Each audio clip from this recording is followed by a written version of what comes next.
샬롬 반갑습니다. 오늘부터 에스겔서를 하루에 한 장씩 또 묵상하는 시간을 갖도록 하겠습니다.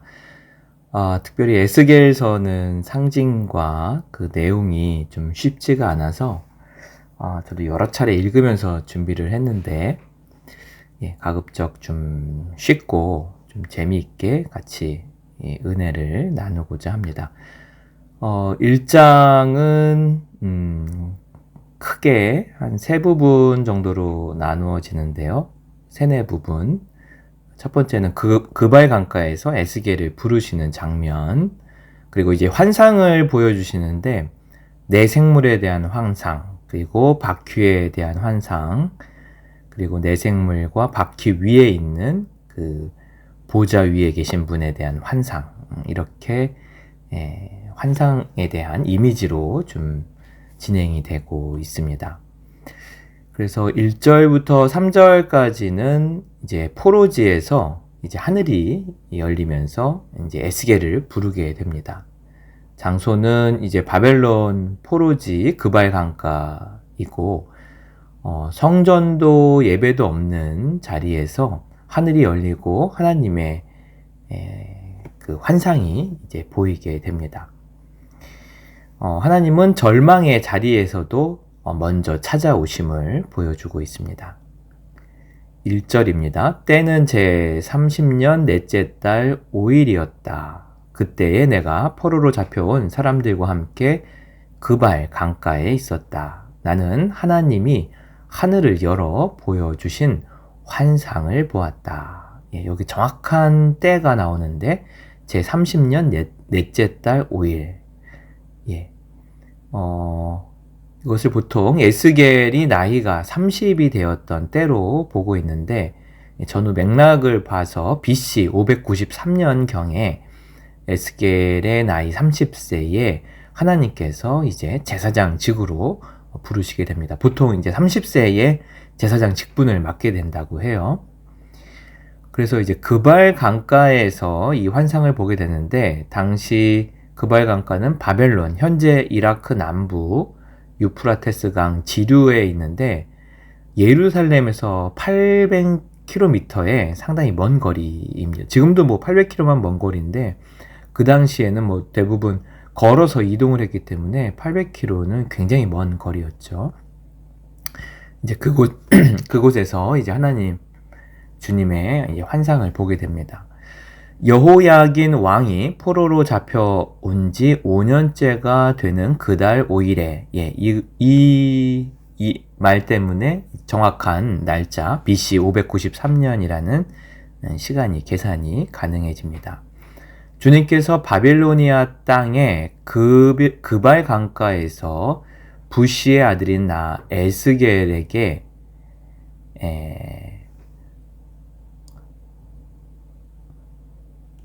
에스겔 제사장에게 특별히 말씀하셨으며 거기에서 주님의 권능이 나를 사로잡았다. 그 이스라엘 히브리어 이름이 굉장히 좀 상징적인 의미가 있는데 아버지 이름이 부시잖아요. 부시의 이름은 멸시라는 의미를 가지고 있어요. 그래서 멸시의 아들, 어떤 지금 멸시당해서 포로로 잡혀간 어떤 상황을 아버지의 이름을 좀 통해서 볼 수 있고요. 에스겔이라는 이름은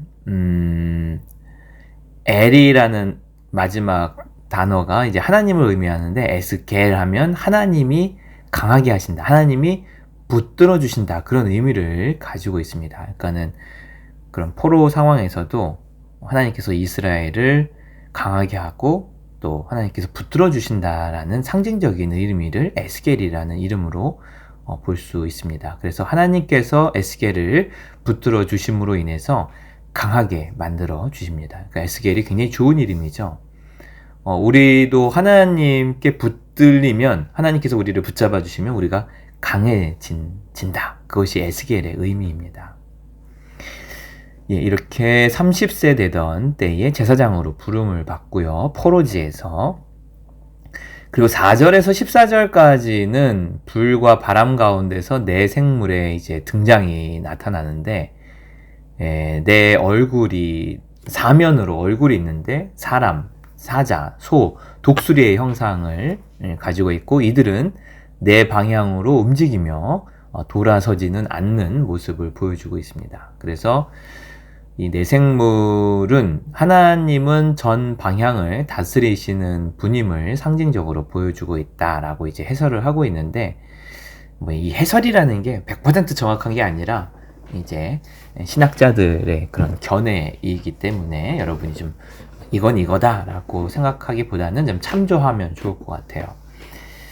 예, 그래서 이 내생물에 대한 자세한 설명들이 나오는데, 이것을 읽고 떨구면 그 이미지가 머리로 나옵니다.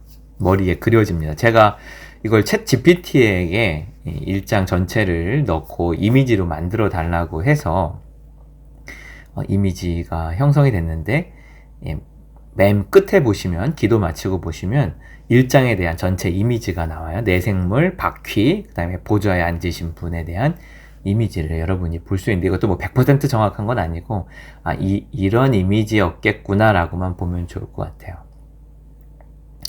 예, 4절부터 14절까지는 제가 쭉 한번 읽어보겠습니다. 그때에 내가 바라보니 북쪽에서 폭풍이 불어오는데 큰 구름이 밀려오고 불빛이 계속 번쩍이며 그 구름 둘레에는 광채가 나고 그 광채 한가운데서는 불 속에서 빛나는 금붙이의 광채와 같은 것이 반짝였다. 그러더니 그 광채 한가운데서 네 생물의 형상이 나타나는데 그들의 모습은 사람의 형상과 같았다.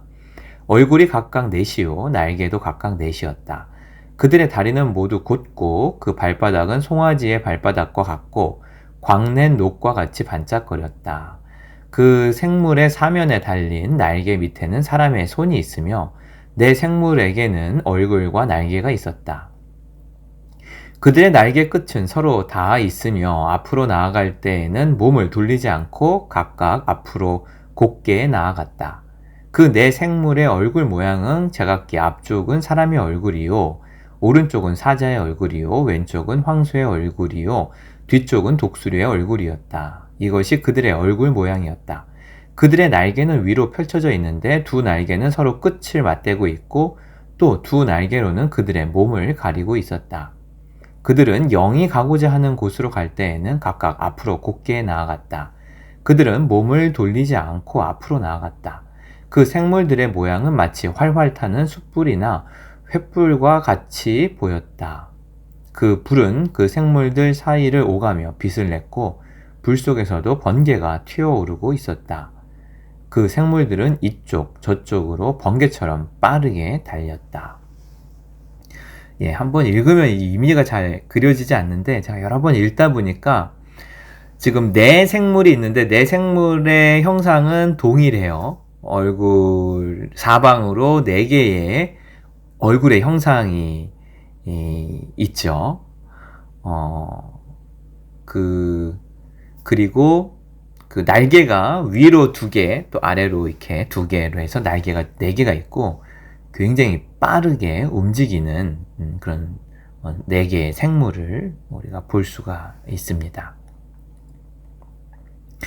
그리고 이제 15절에서 21절에는 네 생물 곁에 이제 바퀴가 있는데 또 그 바퀴 안에는 또 바퀴가 있어서 이 바퀴가 또 이 네 생물하고 이렇게 뭐가 연동이 돼서 그들의 영이 생물의 영이 바퀴 안에 있다 이렇게 설명을 하고 있습니다. 그러니까 별개가 아니라 뭔가 이렇게 좀 연결되어 있는 그런 형상입니다. 그래서 어느 방향으로 이동이 가능하며 생물의 영이 바퀴 가운데 있는 것을 보여줍니다. 그래서 하나님은 움직이시는 하나님이며 멈추지 않으시는 분임을 또 상징적으로 표현한 것이 아닌가 생각해 볼 수 있습니다. 예, 이 부분도 제가 한번 쭉 읽어드리겠습니다. 그때에 내가 그 생물들을 바라보니 그 생물들의 곁 땅 위에는 바퀴가 하나 있는데 그 바퀴는 내 얼굴을 따라 하나씩 있었다. 그 바퀴의 형상과 구조를 보니 그 형상은 빛나는 녹주석과 같고 네 바퀴의 형상이 모두 똑같으며 그 구조는 마치 바퀴 안에 바퀴가 들어있는 것처럼 보였다. 그 바퀴들은 사방 어디로 가든지 방향을 돌이키지 않고서도 앞으로 나아갔다. 그 바퀴의 둘레는 모두 높고 보기에도 무서우며 그 네 둘레로 돌아가면서 눈이 가득하였다. 그 생물들이 나아가면 바퀴들도 생물들의 곁에서 함께 나아갔고, 생물들이 땅에서 떠오르면 바퀴들도 함께 떠올랐다. 그 생물들은 어디든지 영이 가고자 하면 그 영이 가고자 하는 곳으로 갔다. 바퀴들도 그들과 함께 떠올랐는데 생물들의 영이 바퀴 속에 있었기 때문이다. 생물들이 나아가면 그 바퀴들도 나아갔고, 생물들이 멈추어 서 있으면 바퀴들도 멈추어 서 있었다. 또 생물들이 땅에서 떠오르면 바퀴도 그들과 똑같이 떠올랐는데 생물들의 영이 바퀴들 속에 있었기 때문이다. 그래서 지금 네 생물이 있는데 네 생물 곁에는 또 바퀴가 4개가 있었고, 그 바퀴 안에는 또 제가 볼 때는 4개의 얼굴 형상처럼 바퀴 안에 또 바퀴가 4개가 있었던 것이 아닌가 생각이 들고, 바퀴에는 또 눈들이 또 달려 있었던 것을 이미지로 좀 볼 수가 있습니다. 예, 그리고 22절에서 25절에는 생물 위에 펼쳐진 궁창, 그리고 그 위에서 하나님의 음성이 들려옵니다. 그래서 혼란 가운데서도 하나님께서는 이제 질서 있게 이제 말씀을 하시는 모습을 보게 됩니다. 22절에서 25절까지 이 네 생물과 바퀴 위에 있는 궁창, 그 위에 있는 그 모습을 좀 한번 떠올려 보면 좋겠습니다. 그 생물들의 머리 위에는 창공 모양의 덮개 같은 것이 있는데 수정과 같은 빛을 내서 보기에 심히 두려웠으며 그 생물들의 머리 위에 펼쳐져 있었다. 그런데 창공 모양의 덮개 밑에는 그 생물들이 펼친 날개가 서로 맞닿아 있었다. 이쪽 생물들이 2 날개로 자기의 몸을 가리고 있고 저쪽 생물들도 2 날개로 자기의 몸을 가리고 있었다. 그들이 움직일 때에는 나는 그들이 날개치는 소리를 들었다. 그 소리는 마치 힘찬 물소리와도 같고 전능하신 분의 천둥 소리와도 같고 떠드는 소리, 곧 군인들의 진영에서 나는 함성과도 같았다. 그들은 멈추어 서 있을 때에도 날개를 들이웠다. 그들의 머리 위에 있는 창공 모양의 덮개 위에서 소리가 들렸다. 그들은 멈추어 서 있을 때에는 날개를 들이웠다 하면서 이 네 생물과 바퀴 위에 창공과 같은 덮개가 있었는데 굉장히 이렇게 밝은 빛을 내는 모습이었던 것을 보게 되고, 이 생물들이 날개를 칠 때 그 소리가 굉장히 큰 것을 또 보여주고 있습니다. 그리고 이제 마지막이에요. 26절에서 28절에는 그 궁창 위에 보좌와 또 사람의 형상 같은 분이 계신 것을 보게 됩니다. 여기서 불과 광채, 무지개와 같은 영광이 이제 나타나게 됩니다. 어떤 상황은 흔들려도 하나님의 보좌는 흔들리지 않는다라고 이제 해설을 하고 있는데, 이것도 좀 이렇게 볼 수도 있겠다, 이렇게 생각하시면 되겠습니다. 이런 예언서, 특별히 이렇게 좀 상징이 많은 묵시 문학의 이제 해설들은 사실은 100% 해석하기가 쉽진 않아요. 근데 우리 인간은 뭔가 이렇게 다 100% 내가 다 알고 싶고 다 이렇게 이해하려고 하잖아요. 근데 거기에 함정이 있어요. 하나님의 말씀은 계시거든요. 감추어 주신 것이거든요. 근데 그것을 다 인간적인 지혜, 인간적인 이성으로 이걸 다 100% 이해하다 보면 오히려 함정에 빠지고 잘못된 해석을 하게 됩니다. 굉장히 위험할 수 있어요. 그래서 모르는 것은 모르는 채로, 그래서 어제도 말씀드렸듯이 그 상징을 통해서 내가 다 이해하려고 하지 말고 그냥 이 상징을 통해서 나에게 다가오는 어떤 그런 마음들, 그런 것들을 좀 살펴보시면 되겠습니다. 우리가 한 번 읽고 마치는 게 아니라 계속 읽을 때마다 이런 묵시문학은 새롭게 우리에게 이해가 되고 다가오고 주님이 보여주시는 것만큼 보면 돼요. 저는 그것이 은혜라고 생각이 듭니다. 예, 그래서 마지막 부분을 좀 읽어드리겠습니다. 또 그들의 머리 위에 있는 창공 모양의 덮개 위에는 청옥처럼 보이는 보석으로 만든 보좌 형상을 한 것이 있었고 그 보좌 형상 위에는 사람의 모습과 비슷한 형상이 있었다. 나는 그의 허리처럼 보이는 그 위쪽에서 금붙이의 광채와 같은 것이 불꽃처럼 안팎으로 그를 둘러싼 것을 보았는데 그의 허리처럼 보이는 그 아래쪽에서도 나는 불꽃과 같은 모양을 보았다. 이렇게 그는 광채로 둘러싸여 있었다. 그를 둘러싼 광채의 모양은 비 오는 날 구름 속에 나타나는 무지개같이 보였는데 그것은 주님의 영광이 나타난 모양과 같았다. 그 모습을 보고 나는 얼굴을 땅에 대고 엎드렸다. 그때 말씀하시는 이의 음성을 내가 들었다. 어떻게 보면 이분이 주인공이시죠. 그쵸? 내 생물, 또 바퀴는 이분이 움직이는 대로 움직이는 하나의 그런 어떤 도구랄까요? 도구일 수 있고, 주인공은 이제 보좌 위에 계신 하나님이심을 보여주고 있습니다. 예. 1장의 핵심은 예루살렘 성전은 무너졌지만 하나님의 통치는 무너지지 않았음을 보여주고 계시고, 중요한 것은 하나님은 예루살렘에서만 계시는 것이 아니라 포로지에서도 계시고 여전히 왕으로 다스리시고 하나님은 이들을 떠나지 않으셨다는 것을 1장에서 보여주고 있습니다. 예, 오늘의 묵상과 적용입니다. 내 삶의 그발 강가에서도 하나님은 여전히 보좌에 앉아 계십니다. 예, 여러분의 삶이 어떠하든지 하나님은 성전에만 계시는 분이 아니라 여러분의 삶의 현장에 찾아가시는 분인 것을 기억하시면 좋겠습니다. 이렇게 적용해 보면 좋을 것 같아요. 답답한 상황, 해결되지 않는 상황을 한번 떠올려 보면서 해결을 먼저 구하기보다 그 자리에 계신 하나님을 먼저 바라보시기 바랍니다. 이 답답한 상황, 해결되지 않는 그곳에도 하나님은 계시다. 예. 그곳에 보좌 위에 계시다. 그러면은 오늘 하루 불안 대신에 우리가 주님을 더 신뢰하면서 나아갈 수 있을 것입니다. 예, 여호와 이레도 같은 것이죠. 하나님이 보고 계시는 거죠. 예. 우리를 보고 계시고 또 우리의 앞날도 다 보고 계시고 보시는 이유가 우리에게 필요한 것을 제공하시기 위해서, 준비하시기 위해서, 예비하시기 위해서 먼저 앞서가셔서 준비하신다는 거예요. 그 하나님을 신뢰한다면 두려움, 염려, 걱정이 사라지게 됩니다. 예, 한 줄로 정리해 보겠습니다. 에스겔 1장은 무너진 자리에서도 하나님은 여전히 왕이심을 보여줍니다. 예, 오늘 여러분의 삶의 터전 그발 강가에 찾아오시는 주님을 만나시고 그분을 신뢰하시기 바랍니다.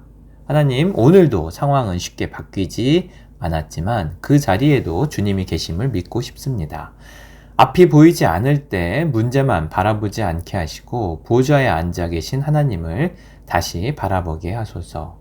우리 삶이 포로지처럼 느껴질 때에도 주님은 멀어지지 않으셨음을 기억하게 하시고 오늘 하루를 불안보다 신뢰로 살아가게 하옵소서. 예수님의 이름으로 간절히 기도드립니다. 아멘.